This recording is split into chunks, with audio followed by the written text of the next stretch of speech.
નમસ્કાર, news first સાથે હું છું ધ્રુવેશા. આપની સાથે સમાચારોની શરૂઆત કરીએ. ચાલુ કાર્યક્રમમાં જયરાજસિંહ પરમારને બોલતા અટકાવ્યા.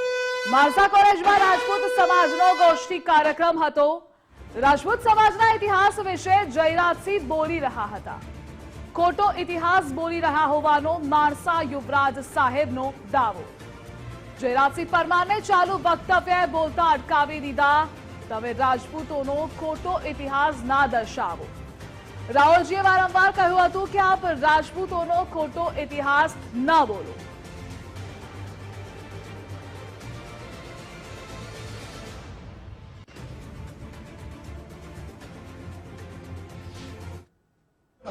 What I'm trying to tell you is talk about the NEP, but don't teach them false history.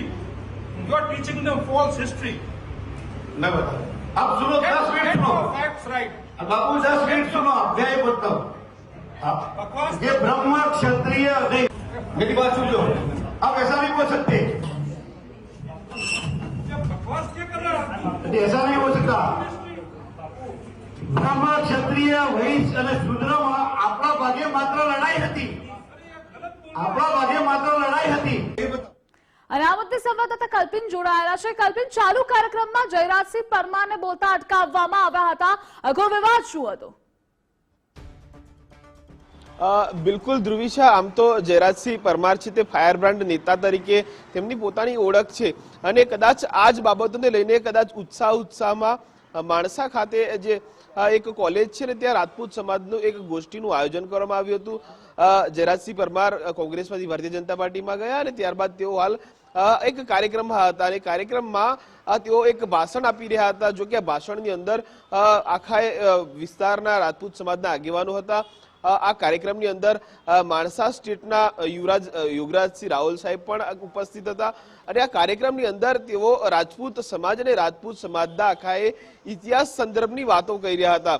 પરંતુ આખા કાર્યક્રમમાં એ પ્રમાણેના દ્રશ્યો કદાચ એ પ્રમાણેના સામે આવ્યા કે કદાચ જયરાજસિંહ પરમારે કલ્પના પણ નહીં કરી હોય, વિચાર્યું પણ નહીં હોય, કારણ કે માણસા સ્ટેટના યુવરાજસિંહ રાહુલ સાહેબ અચાનક આ કાર્યક્રમની અંદર ઊભા થઈ ગયા અને જયરાજસિંહ પરમારને બોલતા અટકાવી દીધા. તેમણે કહ્યું કે તમે આ આખી માહિતી ખોટી જે છે તે આપી રહ્યા છો, તથ્ય અને પુરાવા વગરની આપી રહ્યા છો, આખા રાજપૂત સમાજને આપ ગેરમાર્ગે દોરતા હો તે પ્રમાણેની સ્થિતિ છે. એટલે તમે જે વાત કરી રહ્યા છો તે બેબુનિયાદ છે, પાયા વિહોણી છે. એટલે આ પ્રમાણેના ભાષણો આપે ન કરવા જોઈએ. આપે પૂરતા પુરાવા અને તથ્યો અને માહિતી સાથે વાત કરવી જોઈએ. આપની વાત અભ્યાસ વગરની છે, અધૂરી છે.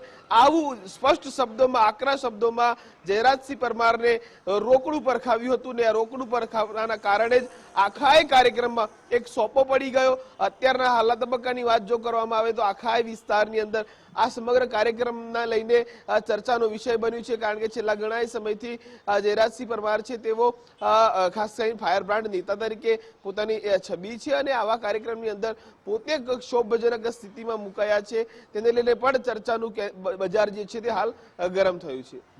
જી કલ્પિન, જોડાવા બદલ આભાર આપનો. તો ચાલુ કાર્યક્રમમાં જયરાજસિંહ પરમારને બોલતા અટકાવવામાં આવ્યા છે. માણસા કોલેજમાં રાજપૂત સમાજનો ગોષ્ઠી કાર્યક્રમ હતો. રાજપૂત સમાજના ઇતિહાસ વિશે જયરાજસિંહ બોલી રહ્યા હતા. ખોટો ઇતિહાસ બોલી રહ્યા હોવાનો માણસા યુવરાજ સાહેબનો દાવો છે. જયરાજસિંહ પરમારને ચાલુ વક્તવ્યએ જ બોલતા અટકાવી દીધા હતા. તમે રાજપૂતોનો ખોટો ઇતિહાસ ના દર્શાવો. યુવરાજસિંહ રાહુલે વારંવાર કહ્યું હતું કે આપ રાજપૂતોનો ખોટો ઇતિહાસ ના બોલો. આને જ લઈ વિવાદ થયો હતો. ચાલુ કાર્યક્રમમાં સ્ટેજ પર જ જયરાજસિંહ પરમારને બોલતા અટકાવવામાં આવ્યા. જેવી રીતે સંવાદદાતા કલ્પિને પણ કહ્યું કે ફાયર બ્રાન્ડ નેતા જયરાજસિંહ પરમાર છે, પરંતુ માણસા કોલેજનો રાજપૂત સમાજનો ગોષ્ઠી કાર્યક્રમ કે જ્યાં રાજપૂત સમાજના ઇતિહાસ વિશે જયરાજસિંહ બોલી રહ્યા હતા.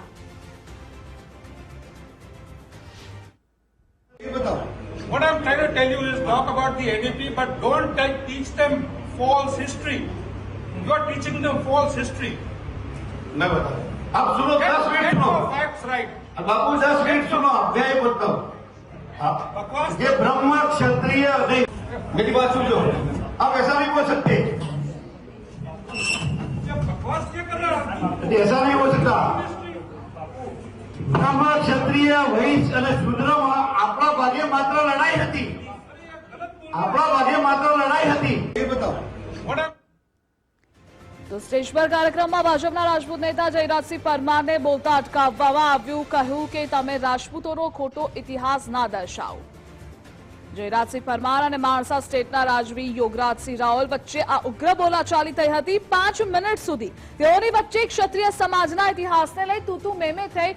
આપે એ પણ સાંભળ્યું. જયરાજસિંહ બોલ્યા હતા, ભારતમાં પહેલેથી જ વર્ણ વ્યવસ્થા ગોઠવાયેલી હતી. તે મુજબ ક્ષત્રિયોની જવાબદારી સમાજની રક્ષાની હતી, પરંતુ અંધશ્રદ્ધાઓ વર્ણભેદના કારણે આપણો દેશ અંગ્રેજોનો ગુલામ થયો. આ બોલતા જ આ વિવાદ થયો હતો અને તેમને બોલતા અટકાવવામાં આવ્યા.